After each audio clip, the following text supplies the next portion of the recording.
Buenas noches, me llamo Ian Proud y soy el Peacemonger. Me alegra mucho dar la bienvenida de nuevo a mi querido amigo Andrei Martyanov. Es un experto naval de Rusia. En realidad vive en Seattle, en el noroeste del Pacífico de los Estados Unidos, y es un comentarista fantástico sobre política y asuntos militares de todo el mundo. Andrei, bienvenido de nuevo, es un placer. Esperaba conocerte en persona en Oxford en mayo o quizá en junio. Los dos fuimos invitados a un debate en la Oxford Union, que sinceramente me sorprendió que me hubieran invitado a mí, y fue aún más sorprendente que te hubieran invitado a ti. Sin faltar al respeto, porque eres un buen amigo mío. Yo aún me decía, madre mía, ¿esto es promover la libertad de expresión? Pero de pronto apareció una trampa, te desinvitaron de golpe, con una oferta que no podías aceptar. ¿Por qué no nos cuentas un poco qué pasó realmente? No lo sé. Me estuvieron mintiendo en la cara después de que les pidiera confirmación de la fecha, que me enviaron, probablemente la misma que a ti, con un rango de fechas. Elige, escoge la fecha que quieras y ya, sí, partimos de ahí. Vale. Me dijeron que demoraron la respuesta porque yo dije que necesitaba la confirmación antes del 10 de abril. Respondieron el 12, creo. Perdón, hemos estado ocupados con bla bla bla. Solo tenemos el 7 de mayo. Así que eso me ofrecieron sabiendo que no podía el 7 de mayo. Pero en ese momento ya habíamos negociado con mi mujer, por así decirlo, porque teníamos que ir. Ella dijo que probablemente aún podría conseguirlo, ya sabes, que me dieran los días de vacaciones en el trabajo para el 7 de mayo. Así que le contesté que, en realidad, el 7 de mayo podría funcionar. Y después de eso se quedaron en silencio varios días. Tuve que recordarles que, oye, necesito confirmación. Necesito hacer los arreglos, comprar billetes, reservar hoteles y todo eso. Y entonces me enviaron de vuelta a eso. ¿Sabes qué? El panel que apoya, ya sabes. La postura contraria en el debate ahora está completo. ¿Estarías dispuesto a tomar el debate? Colocando en el panel a quienes van a defender que el Reino Unido declare la guerra a Rusia, se lo expliqué y ella me respondió, parece que deberías estar en el panel opuesto, pero está reservado. Lo que tú defiendes choca con el panel proponente. Y eso fue todo. Así que, evidentemente, no necesitan mi experiencia. Bueno, adiós. No tuvieron el valor, la coherencia para decir siquiera, ¿sabes qué? Pasó esto.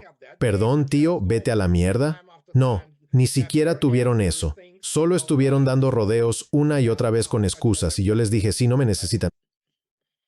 Fue bastante extraño, porque la moción, como tú apuntabas, en la Oxford Union, una cámara de debate muy prestigiosa en el Reino Unido, quizá la más prestigiosa, esta cámara cree que el Reino Unido debería ir a la guerra con Rusia, a lo que por supuesto acepté encantado estar en el equipo contrario, aunque, como a ti, tampoco me han respondido, así que empiezo a preguntarme si me han cancelado porque conocen mis opiniones.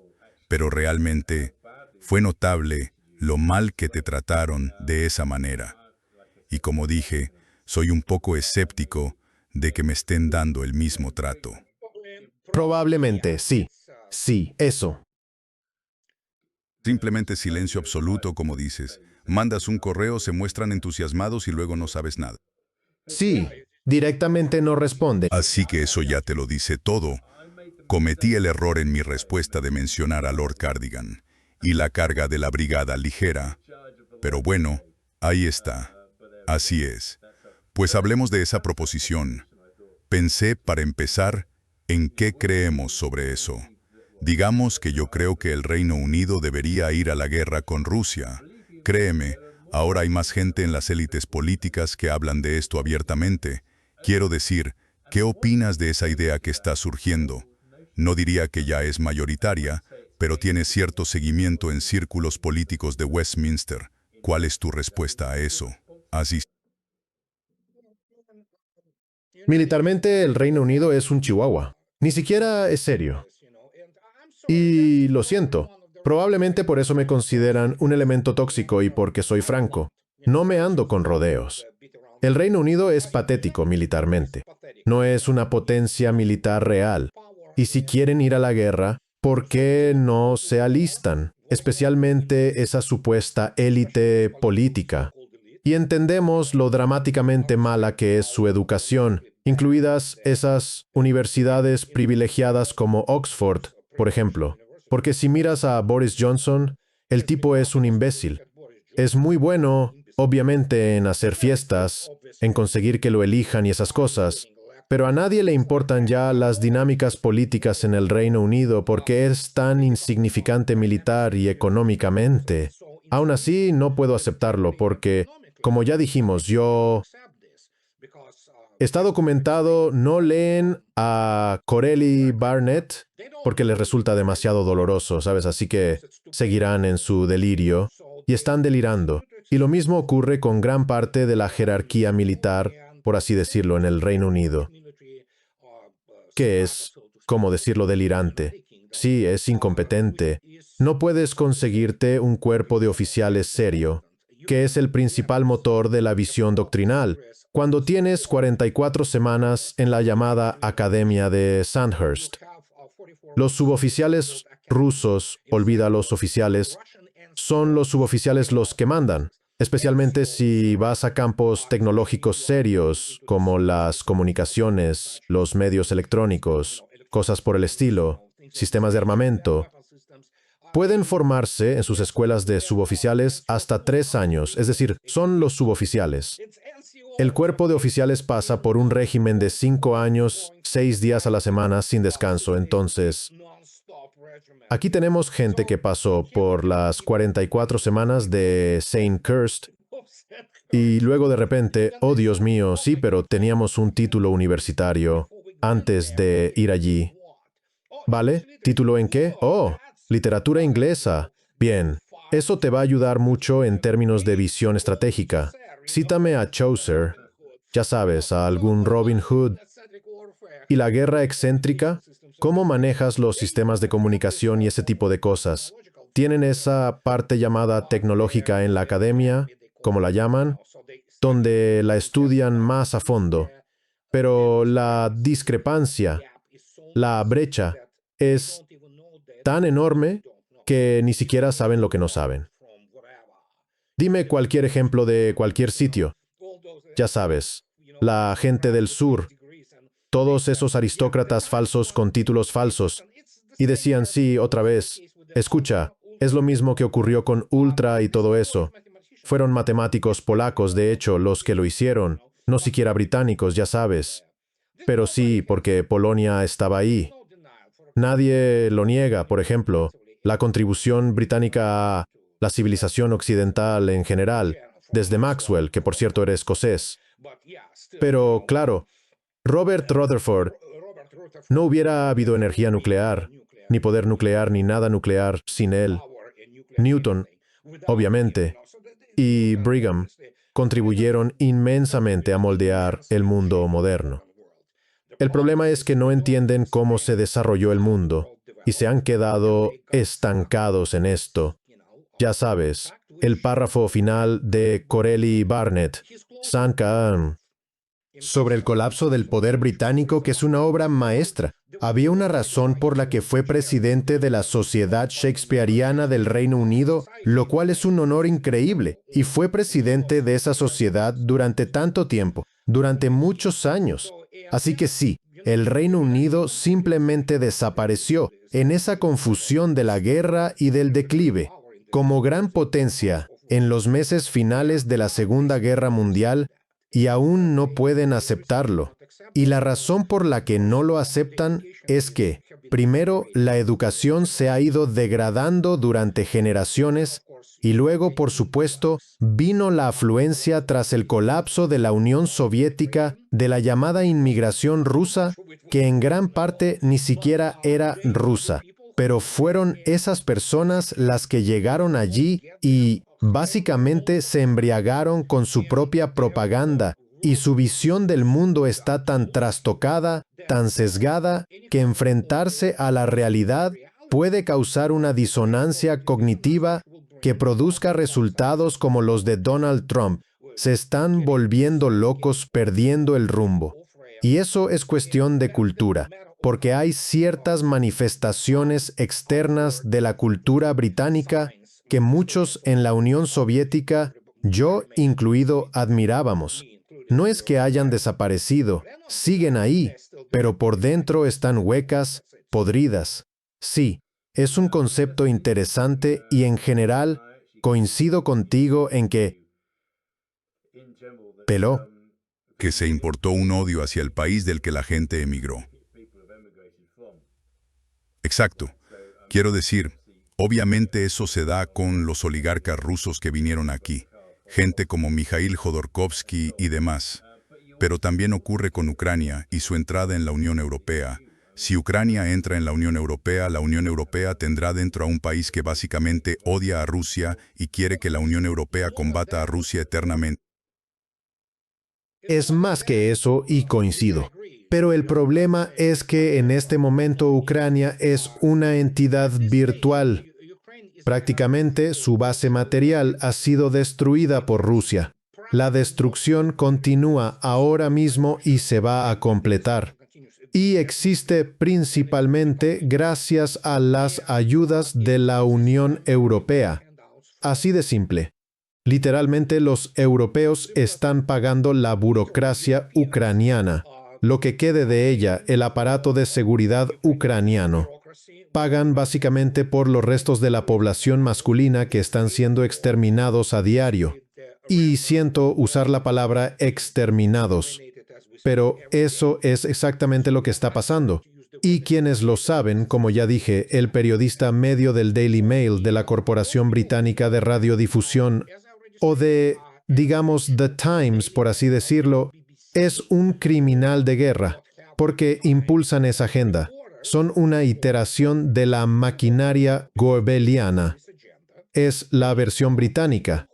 Por supuesto, lo mismo aplica a, por ejemplo, los medios de Estados Unidos o los medios alemanes.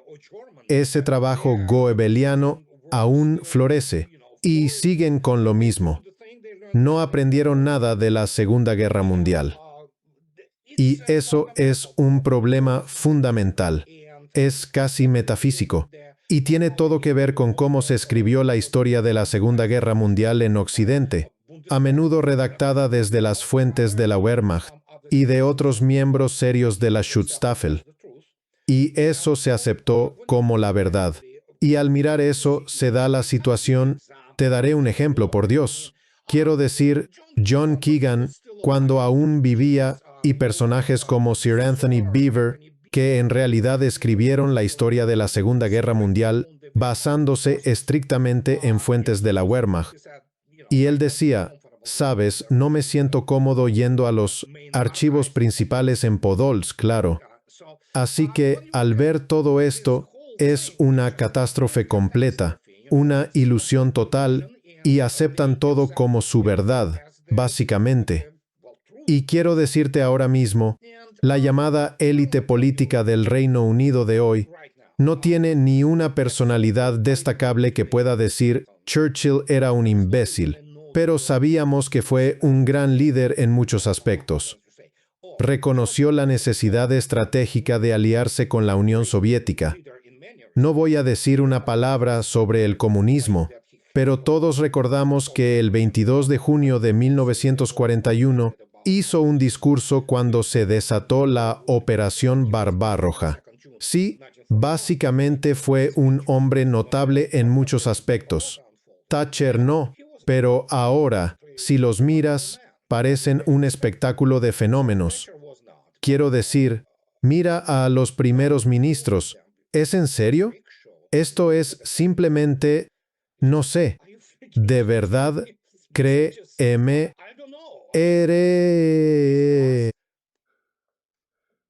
Bueno, ahora tenemos a Keir Starmer, que está en serios problemas.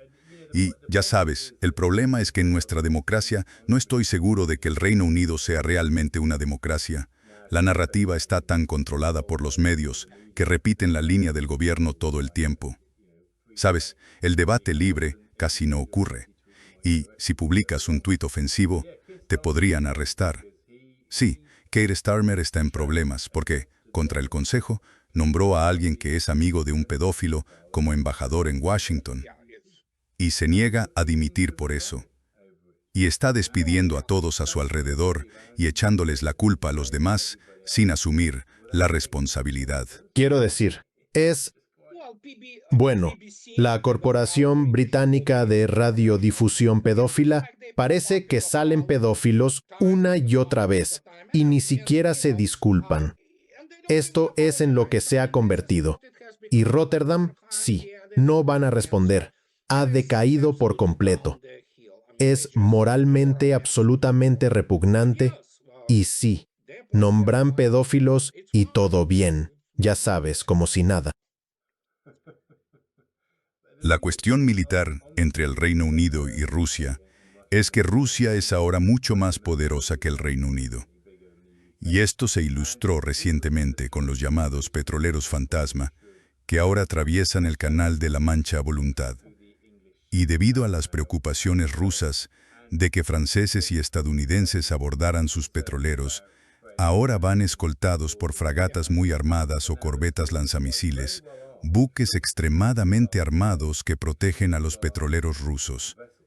Y la última vez que uno pasó por el Canal de la Mancha, el único barco que la Marina Real pudo desplegar para escoltarlo fue un petrolero de la Flota Auxiliar Real, armado con ametralladoras.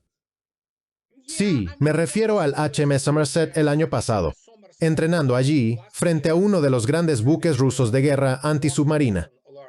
Y sí, esto no es la Marina Real con la que crecí, ya sabes, y que obviamente inspiraba mucho respeto. Nadie niega la gloriosa historia ni el heroísmo de la Marina Real en la Segunda Guerra Mundial. Así que no hay discusión sobre eso. Está consignado en la historia, está ahí, es objeto de estudio histórico apropiado, y nadie ha negado el coraje, el heroísmo y la dedicación de los británicos, tanto civiles como militares. Pero obviamente, como ya dije, las cosas cambiaron hace mucho tiempo. Y la crisis de Suez, como dicen los estadounidenses, y es cierto, mostró que sí, las potencias imperiales del Reino Unido y Francia habían terminado, esencialmente, y serían los Estados Unidos los que, por así decirlo, llevarían la voz cantante en el mundo occidental. Pero hay que entenderlo desde el punto de vista militar y tecnológico. Sí, la Marina Real ni siquiera está en la misma liga que la Armada rusa.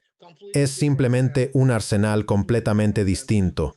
Son capacidades totalmente diferentes, intocables incluso para la Armada de los Estados Unidos, y mucho menos para esos perritos falderos de la Marina Nacional Francesa. Así que lo único que tienen los franceses es un disuasivo nuclear propio. Son 4 submarinos estratégicos de la clase Le Tromphant, con misiles balísticos intercontinentales franceses de fabricación propia. Cada uno de esos submarinos porta 16 de esos misiles. En ese sentido, los franceses pueden decir que son una potencia nuclear legítima, junto con el Reino Unido, y sobre todo con, básicamente, los submarinos estratégicos de la clase Vanguard. Al patrullar, en vez de llevar 16 misiles Trident D, Trident 2G5, llevan 2, como mucho 4, porque no hay recursos ni financiación, y, otra vez, esos son misiles estadounidenses. Así que, esencialmente, el Reino Unido depende totalmente, pese a negarlo, del permiso de los Estados Unidos, incluso para usar armas estratégicas. Entonces, visto esto, ¿cuál es la capacidad de la Marina Real hoy en día? Hay muy poca capacidad. Y la cuestión no es que enviaran un petrolero, ya sabes, envías lo que tengas. La cuestión es que no importa lo que haga, porque hay que entender la capacidad de Rusia.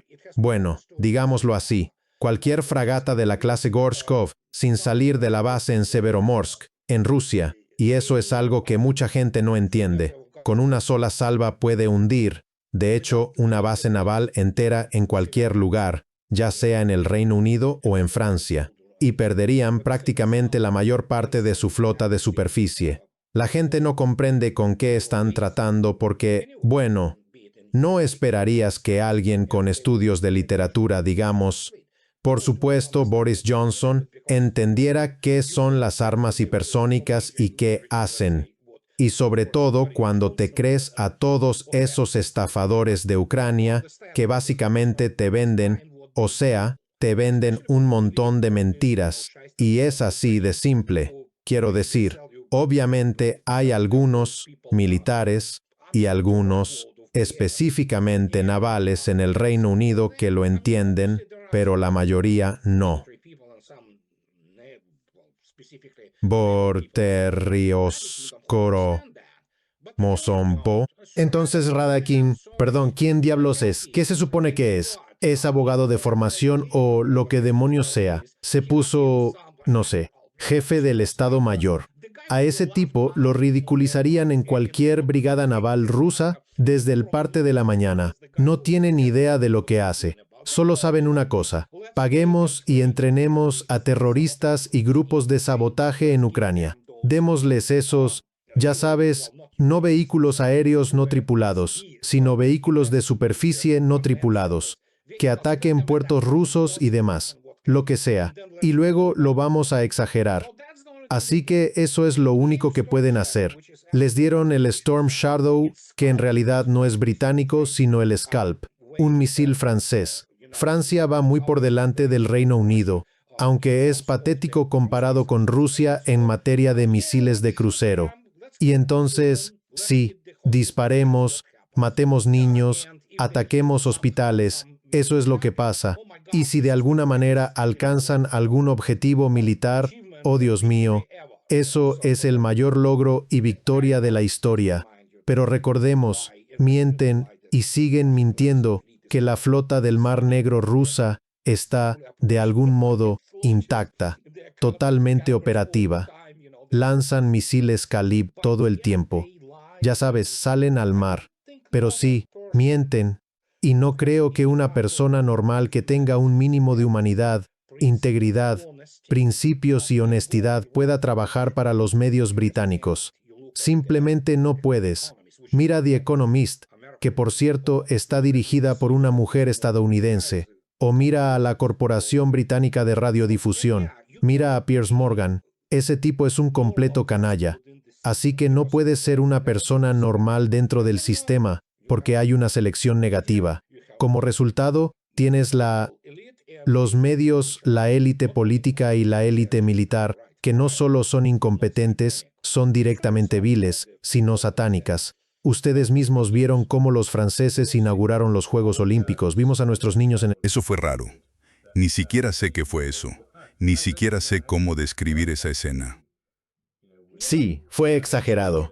Sí. Fue, sí, inolvidable, pero no de buena manera. Así que escribí un artículo para Responsible Statecraft después del Quincy Institute en Washington. Les escribí bastante hace un par de semanas sobre este incidente con un petrolero y señalé que en realidad, que el Reino Unido no tenía medios realistas para abordar el buque con una fragata rusa como escolta.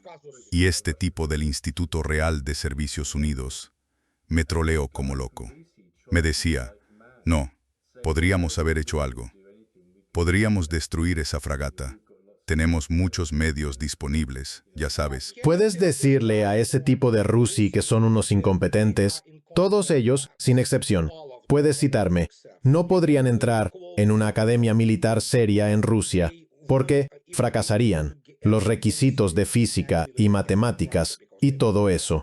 Así que sí, son una panda de payasos que aún creen en eso. No entienden de lo que hablan. Y eso es, sí. Puedes decirle que si quiere hablar conmigo, estoy más que dispuesto. Puedo hablar con esas personas, que digan lo que quieran, pero sobre capacidad ni saben calcular la fuerza necesaria. Hace falta la teoría de probabilidades y la investigación operativa, que por cierto, se atribuye a Lanchester, cuando en realidad fue descubierto, mejor dicho, promovido, por un matemático ruso, Osipov, que escribió en 1915 un artículo famoso sobre el cálculo de las bajas en la guerra, donde introdujo su famoso, bueno, ahora lo llaman modelo de Lanchester. No, fue también el modelo de Lanchester, esencialmente. Es un sistema de ecuaciones diferenciales para calcular y modelar el desgaste de fuerzas. Y ahí es donde empezó a florecer la ciencia militar, dando paso a la investigación operativa. Así que sí, diles que no tienen ni idea de lo que hablan. Simplemente no tienen las competencias, esos tipos de Rusi. Quiero decir, son el hazmerreír. Son bien conocidos en Rusia y las personas serias se burlan de ellos. Es saboment. Sí. Le invité a debatir conmigo, algo así como lo de Oxford, y no paró de poner excusas. Y, por supuesto, nunca llegó a pasar. Sí, eso suele pasar. Sí, sé cómo funciona. Así que, ya sabes, lo discutimos con Oxford y todo eso. Una locura. No estoy seguro de que vaya a ir a Oxford tampoco. Mencionaste el Suez, y eso surgió en otra conversación que tuve, que el Suez fue básicamente el cenit imperial para Gran Bretaña y Francia. Creo que es un análisis totalmente acertado, que el Hormuz podría ser el cenit del imperialismo de Estados Unidos. ¿Qué opinas de esa idea? Bueno, eso es correcto. Pero es la puntilla final al ataúd de la supremacía que Estados Unidos se autoproclama, seamos muy claros. Mi primer libro, escrito en 2017, hace 9 años, se titula La pérdida de la supremacía militar. Y básicamente ese libro está incluso en la biblioteca del Pentágono, donde describía que gran parte de esa supremacía se basaba en una fantasía y el proceso empezó con el inicio de la operación militar especial, donde la organización del Tratado del Atlántico Norte quedó desmilitarizada. Y ahora literalmente no tiene nada para suministrarle a Ucrania. Y Estados Unidos ya han sido humillados militarmente en Ucrania porque su defensa aérea es en realidad una broma. Y cuando ves todo eso, esta es la base por la que Irán lo hizo también, porque esencialmente Estados Unidos se había desmilitarizado. Y como resultado, en el momento en que Estados Unidos violó la premisa principal de su mitología, siempre tiene que esconderse detrás de sus representantes. Mucha gente no entiende que incluso en Vietnam, la mayor parte del combate no lo hicieron los estadounidenses, ni fueron ellos quienes más lucharon y murieron. Lo hizo el ejército de Vietnam del Norte, que sufrió casi 1,4 millones de bajas, con más de 300 muertos. Entonces decimos, sí, Estados Unidos, fueron ellos los que lucharon y todo eso, la mayor parte de los muertos. Pero incluso eso afectó a Estados Unidos. Y desde entonces, todo se trata de representantes.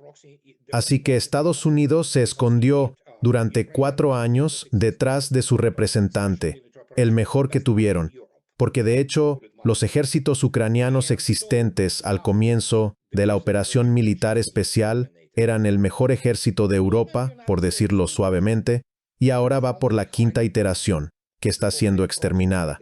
El momento en que Estados Unidos se fue desde las espaldas de sus títeres, donde se escondían diciendo, mírenos, todas esas mentiras para los grandes medios. Se enfrentaron cara a cara con gente realmente valiente, eran adolescentes, perdón. Este es un país de 93 millones con industria real y armas reales que tenían mayor alcance que las de Estados Unidos. Y el resultado fue una catástrofe.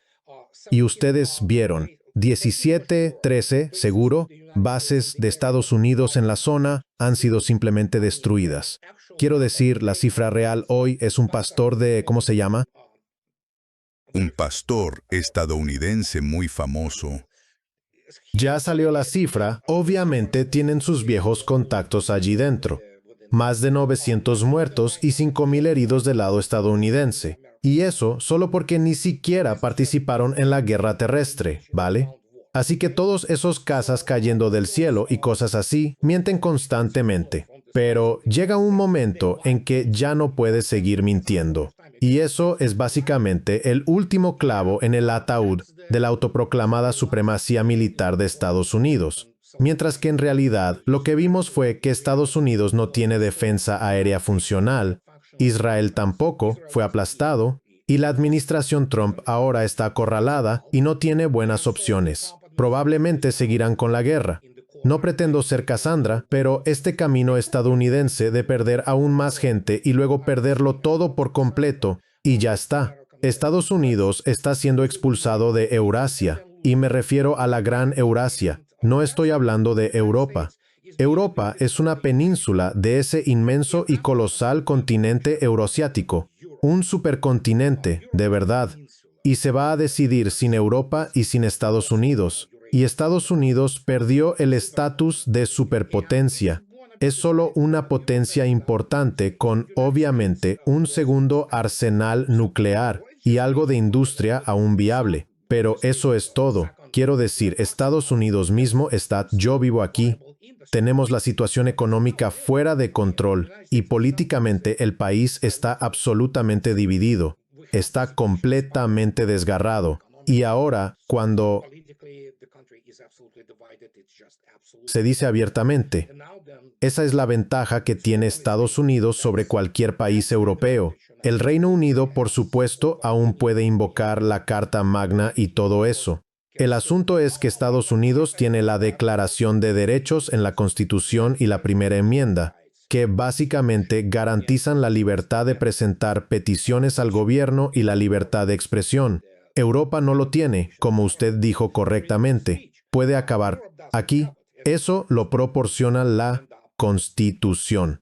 Por eso este país todavía tiene una oportunidad. Pero Europa en sí, y sé que probablemente no quiera oír esto, pero Europa está acabada. Miro a Francia, por ejemplo, y lo que está pasando en el Reino Unido es simplemente espantoso. Alemania se acabó. Alemania se acabó. Quien crea que esos coches sobrevalorados, ya sabe, como Mercedes o BMW, sí, si quieres gastar el doble en repararlos, adelante. Además, si miras la respuesta a lo que pasó, Irán simplemente, sin Estados Unidos, Europa es insignificante, de verdad, a pesar de tener casi 500 millones de habitantes. Pero son países que probablemente pronto se lanzarán a atacarse entre sí, algo que los europeos han hecho a lo largo de toda su historia. Lo que hacían era matarse unos.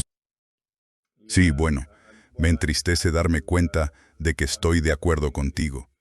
Y eso me entristece, claro, porque sabes, Europa es más fuerte cuando mantiene buenas relaciones con Rusia. Y no estoy de acuerdo con todo lo que ha hecho Rusia. Desde luego no estoy de acuerdo con todo lo que Europa ha hecho en términos de política, pero evidentemente tiene sentido mantener una relación normal, sana y respetuosa con Rusia, también por los beneficios económicos, aunque no solo por ellos. En realidad, también por los beneficios culturales, sociales y políticos de tener una relación abierta en la que una de las partes no sea tratada como un demonio. El diablo. Bueno, quiero decir, lo que mucha gente, la mayoría en Occidente, todavía no entiende y realmente no lo entienden porque son ignorantes. Muchos están adoctrinados. Y me refiero incluso al Parlamento británico. El problema aquí es que ya no importa lo que haga Europa porque allí se produjo un cambio histórico enorme, tectónico de verdad, en la mentalidad rusa. Los rusos ya no quieren asociarse con Europa. Ven a Europa y a los europeos con desprecio, sino con un odio abierto. Y eso es algo que mucha gente todavía no entiende. De hecho, Vladimir Putin es el moderado. Pero cuando él se vaya, te puedo decir quién tomará el relevo. Aislarán aún más a Rusia de Europa. Otra vez, mucha gente no lo entiende. Los rusos ya no ven a Europa como la veían hace 30 años, como ejemplo de prosperidad. Mucho de eso era propaganda, claro, pero aún así, un ejemplo de prosperidad y de ciertas ideas, todo eso se ha ido. Solo elementos marginales en Rusia siguen haciéndolo, y sobre todo aquellos con propiedades y con hijos estudiando, por ejemplo, en Oxford, ya no quieren tener nada que ver con Europa. Y de hecho, antes de que se me olvide, lo más probable es mi hipótesis, es que en Oxford también haya un elemento ucraniano muy fuerte. No lo olvidemos. Me sorprendería no acabar, en realidad, del lado de quienes tienen mérito. Así que eso también podría haber ocurrido, ¿sabes? Como tales Merosildei, Kie. Sí, bueno, quiero decir, cuando dejé el servicio diplomático, publiqué mi libro. Por cierto, tendrás que decirle a la gente el nombre de tu libro al final. Pondré el enlace en la descripción del chat. Pero me invitó la Russia Society, una de las sociedades más antiguas de la Universidad de Oxford. Lleva más de 100 años. Y de hecho hay dos. Además hay otra. Hay otra a favor de Ucrania, que es bastante nueva, y la otra es la que lleva más de 100 años. Y dijeron que era increíblemente difícil organizar actos que no fueran cancelados, porque todo lo relacionado con Rusia se cancelaba desde el centro. Y creo, bueno, por mis opiniones que son bien conocidas, quiero decir, no creo que deba ganar ningún bando. Quiero paz, quiero que tengamos relaciones pacíficas, pero eso significa que acabo criticando a Europa, criticando a Ucrania y criticando el proceso.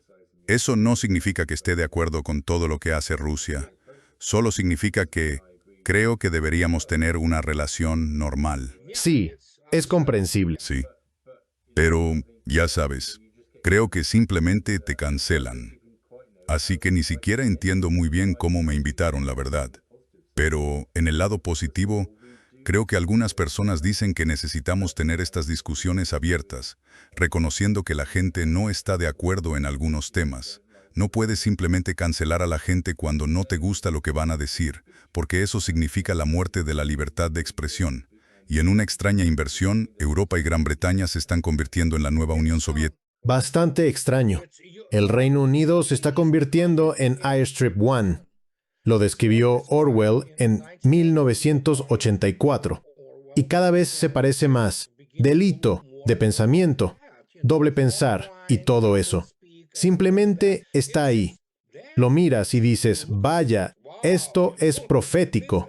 Y, de nuevo, mucha gente realmente no lo entiende. Lo aplicaron de inmediato. Por eso les encanta ese escritor que es, digamos, bastante mediocre, Solzhenitsyn, que mentía descaradamente sobre todo, porque aplicaron su propaganda, la cual fue refutada por completo. No es que sus opresiones no ocurriesen, ocurrieron, pero todo fue malinterpretado y tergiversado, sobre todo en las cifras.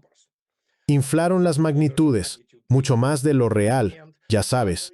Y con George Orwell decían, así, era sobre la Unión Soviética. En realidad, George Orwell escribía sobre nada menos que Gran Bretaña, el Reino Unido. Él escribía sobre Airstrip One. No estaba escribiendo sobre, sí, escribió Animal Farm y todo eso. Pero sí, en realidad era una crítica, si quieres llamarlo así. Además, no fue el primero en escribir distopías. Samyatin escribió Nosotros 15 años antes que Orwell, y de hecho trataba esencialmente sobre Occidente. No trataba sobre la Unión Soviética. Ellos quisieron aplicarlo, y lo hicieron. Y luego lo reforzaron con todos esos escritos de Solzhenitsyn que decían, mira, esta era la realidad, incluso en la Unión Soviética en los 60 y 70. Todo tipo de supuestas reformas que en realidad no fueron reformas y que destrozaron al país. Pero esa es otra historia. Pero bueno, eres libre de hacer lo que quieras. Si quieres tocar rock and roll, hazlo.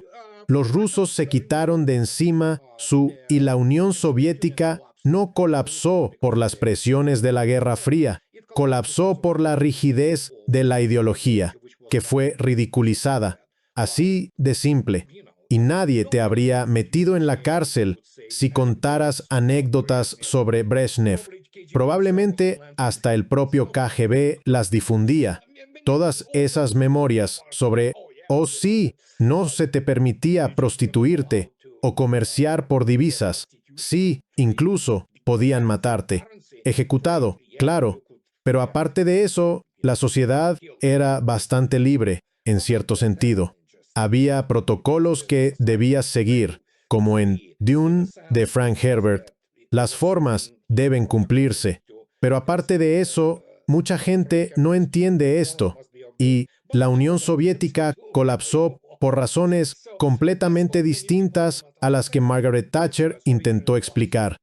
Y ahora tenemos esto, que perdura y resuena a lo largo de las décadas en esa visión pervertida del mundo promovida principalmente por las élites occidentales.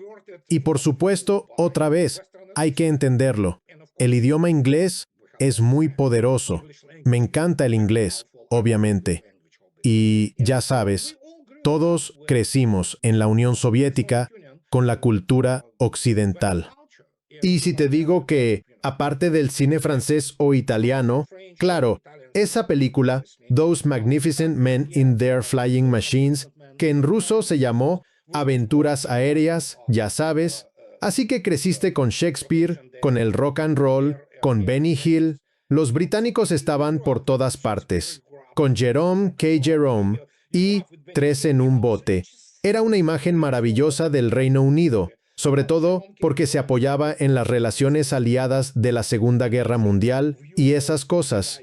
Y creo que fue Peter Hitchens, el hermano de Christopher Hitchens, que hace unos años, probablemente en 2014 o 2015, escribió que la manera en que los rusos ven hoy al Reino Unido no tiene nada que ver con lo que imaginaban, que ya no es el país de Charles Dickens o de los Beatles. Simplemente ya no es así.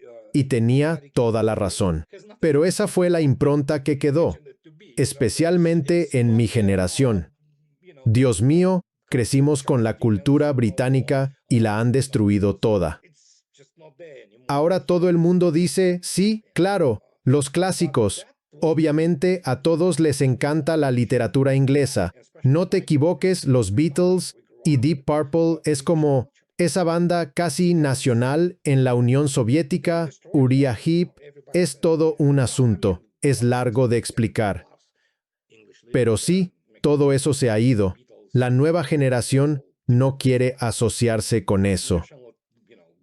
Y cuando miras la reacción, sobre todo entre los jóvenes de hasta 35 años, más del 65%, creo, se identifican como cristianos ortodoxos rusos, aunque no vayan a la iglesia.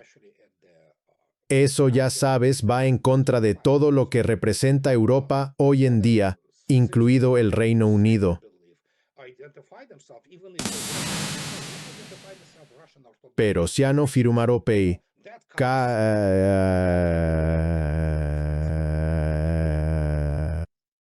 Sí, estoy de acuerdo. Quiero decir, algunos recuerdos de mi vida en Moscú son bastante curiosos.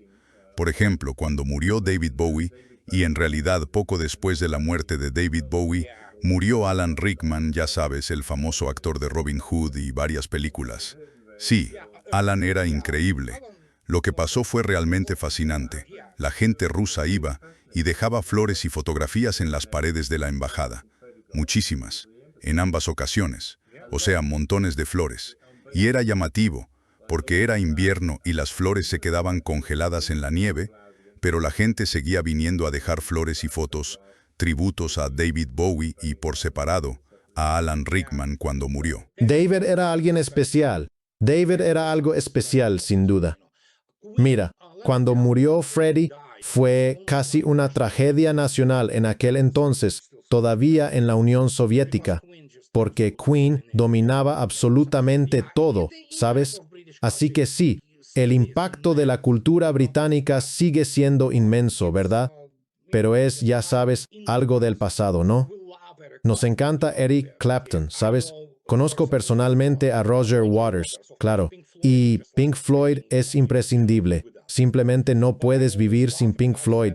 Pero siempre me río y le dije a Roger, creo, tuvimos la entrevista otra vez en nuestro panel en la Renzi Credit Card y dije, su desesperación silenciosa es la forma inglesa desde siempre.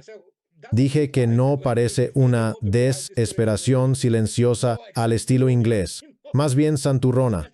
Esta desesperación se muestra con alharacas, así que ya no es así, pero sí, de algún modo aún sigue ahí. ¿Qué vas a hacer con Pink Floyd? Está en lo más alto, nunca se va. Es solo música. Es simplemente otro ladrillo en la pared. Sí, pero simplemente nunca desaparece. The Dark Side of the Moon, eso es un clásico. Es tan clásico como Beethoven o Tchaikovsky. Está ahí, se seguirá escuchando. Mis hijos y todos con los que crecieron saben lo que es Pink Floyd. Lo escuchan, ¿vale? Ahí es cuando lo entiendes. Se transmite de generación en generación, ¿sabes? Trasciende y se vuelve esencialmente inmortal. Y sí, eso era la cultura británica, ya no tanto. Bien. Última pregunta para ti, porque mi recuerdo más grande de Rusia es la calidez de su gente. Sabes, en Gran Bretaña tendemos a estereotipar a los rusos como fríos y odiosos, con todos esos tópicos. Y sin embargo, yo siempre encontré a la gente rusa. No tuve un trabajo fácil como diplomático británico, seamos honestos, pero encontré calidez y apertura allí.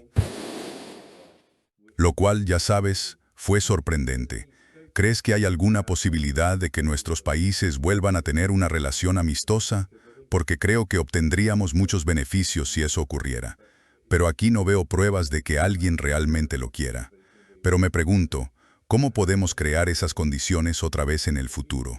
¿Te has rendido básicamente o piensas que no hay esperanza alguna? Bueno, esta generación perdió la esperanza porque esta camada de liderazgo europeo es una locura. Y como dije, si miras en las instituciones, en la cámara o donde sea, son básicamente las neuronas que disparan en, digamos, el cerebro británico o occidental y son gente absolutamente incompetente. Quiero decir, puedo decir esto. Las Fuerzas Armadas del Reino Unido, especialmente todos esos generales y el ejército, que no existe en un sentido funcional. No pueden reunir ni una brigada. Son gente incompetente. No entienden con qué están lidiando, pero tienen mucho odio. Se basa obviamente en el lamento por un imperio perdido. El Reino Unido todavía vive con ese trauma. Y, a diferencia de los británicos, los rusos no quieren a todos esos kirguises o tayikos, simplemente nos dejan en paz. Ustedes nos querían fuera, nos fuimos, que les den. No, todos vienen a Rusia, y el Reino Unido es diferente, y aún no puede superar eso. Y este complejo de inferioridad, lamentos y traumas impulsa muchas cosas que no van a cambiar pronto. Pero, de nuevo, la confianza, como la reputación, se puede construir durante mucho tiempo y se tarda literalmente un instante en destruirla. Se ha destruido por completo. Nadie confía en Europa. Nadie quiere tener nada que ver con este patio de juego satánico, ya sabes, con esas políticas culturales y sociales que son una locura. Los rusos son muy abiertos con respecto a la gente europea normal. Vienen a vivir a Rusia. Eso está pasando. Franceses emigran y hay también un número, sorprendentemente, de alemanes. Y no hablo de los de la Alemania del Este ni de los alemanes rusos. Hablo de alemanes de verdad, de Múnich, de Hamburgo, gente cuyas familias se mudan a Rusia porque dicen, no queremos vivir allí, ya no es nuestro país, tenemos necesidades espirituales y a los niños queremos protegerlos de lo que está pasando allí. Y lo mismo ocurre con los ingleses. Hay varios viviendo allí. Los puedes encontrar por YouTube, por todas partes. Viven en Rusia, les encanta, tienen esposas rusas o hay familias enteras que no hablan ruso que se mudan allí. Así que, y esta corriente, por así decirlo, ese pequeño arroyo terminará por hacerse más grande. Pero sí, la Europa que los rusos conocían ya no está. Y eso lleva así desde hace tiempo, prácticamente está acabado. Y no soy el único que lo dice. Tenemos que ser muy realistas. La mayoría de los europeos no quiere a los rusos. No es solo porque estén manipulados, eso también, pero es su identidad cultural. Básicamente es un punto de inflexión. El Imperio Romano Occidental es el Imperio Romano Occidental. Sigue siendo la gente que hablaba latín. Ese es el mundo occidental. Rusia es la heredera de Bizancio, es la ortodoxia. Los rusos son claramente europeos, pero han sido rechazados. Y Rusia dijo hoy, bien, listo, ya sabes, y ahora está sellado. Y lo que pase después, no lo sé. No significa que tenga que ser así, pero no estoy diciendo eso. Hay que mantener el contacto constantemente. Hay que mantener algún tipo de relaciones, pero la realidad es que los rusos reconocen al Occidente unido como básicamente el enemigo. Bueno, es un punto deprimente para terminar, pero yo esperaré relaciones más positivas en el futuro. No eres optimista ahora, ¿verdad? Porque no veo señales de cambio aquí en el Reino Unido ni en Europa, como bien dices, Bruselas y demás. Pero bueno, esperemos tiempos mejores. Y al menos tengo que volver a Moscú este año en algún momento. Ha pasado demasiado tiempo. Y espero que en algún momento, aunque no pudiste venir a Oxford, puedas venir de todos modos, ya que tu hijo está en Inglaterra. Bueno, sí, obviamente tengo motivos para ir a Inglaterra. Así que sí, seguro que nos reuniremos, estoy bastante seguro. Sí, porque aquí somos varios. Alex McKeer y otros, Steve, Jeremy, que nos gustaría reunirnos contigo y tu esposa para cenar cuando pases por aquí. Así que cuando vengas, avísanos. Y si paso por Seattle, probablemente sea poco probable, pero si sucede, no puedes perderme, ya sabes cómo localizarme. Por ahora, todo lo mejor. Muchas gracias, Andrew Machiano. Gracias a todos por vernos.